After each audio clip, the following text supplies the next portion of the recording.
भारत में चांदी अब और महंगी होने वाली है? क्या सरकार का यह फैसला मार्केट में बड़ा बदलाव ला सकता है?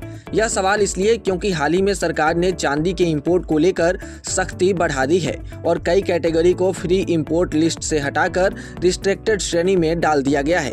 यानी अब कई तरह की चांदी बिना सरकारी मंजूरी के देश में नहीं लाई जा सकेगी। यह कदम अचानक नहीं लिया गया, बल्कि इसके पीछे ग्लोबल और घरेलू दोनों तरह की परिस्थितियां जुड़ी हुई हैं। बताएंगे पूरी कहानी, लेकिन उससे पहले चलिए आज का रेट्स जान लेते हैं। तो आज MCX पर गोल्ड और सिल्वर में गिरावट देखने को मिल रही है।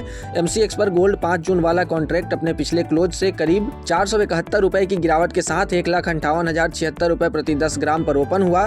तो वहीं MCX सिल्वर 3 जुलाई कॉन्ट्रैक्ट अपने पिछले क्लोज से करीब 4,486 रुपए की गिरावट के साथ 2,67,400 रुपए प्रति किलोग्राम पर ओपन हुआ।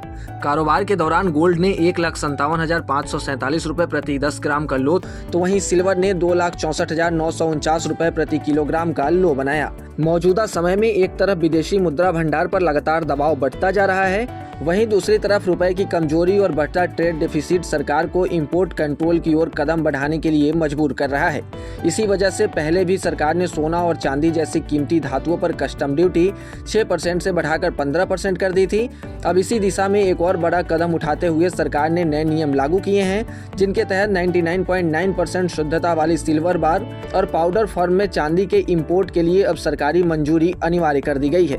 यह पूरा बदलाव ITC-HS क्लासिफिकेशन के तहत इंपोर्ट पॉलिसी में संशोधन करके किया गया है, जिससे सिस्टम पहले की तुलना में काफ़ी ज़्यादा सख्त और रेगुलेटेड हो गया है और इंपोर्ट प्रोसेस पर सरकार की निगरानी और नियंत्रण दोनों मजबूत हो गया है। अब इस फैसले का सीधा असर बाजार पर पड़ सकता है, क्योंकि भारत पहले से ही अपनी बड़ी चांदी की जरूरतें विदेशों से पूरी करता है और घरेलू उत्पादन काफ़ी सीमित है। ऐसे में अगर इंपोर्ट पर रोक जैसी स्थिति बनती है तो देश में फिजिकल सिल्वर की सप्लाई टाइट हो सकती है और इसी वजह से कीमतों में तेजी भी देखने को मिल सकती है।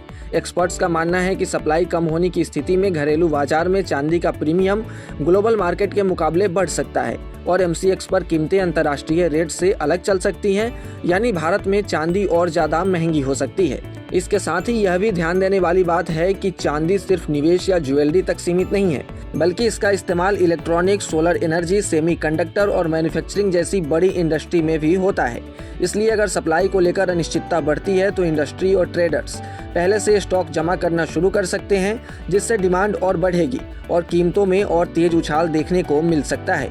कुल मिलाकर सरकार का यह कदम विदेशी मुद्रा भंडार को सुरक्षित रखने की दिशा में लिया गया एक बड़ा फैसला है, लेकिन इसका असर आने वाले दिनों में चांदी के दाम और मार्केट की वोलेटिलिटी दोनों पर साफ देखने को मिल सकता है। आपको क्या लगता है? कमेंट सेक्शन में जरूर बताएं और ऐसे ही तमाम अपडेट्स और शेयर मार्केट से जुड़ी तमाम जानकारी के लिए बने रहें गुड रिटर्न्स डिजिटल के साथ।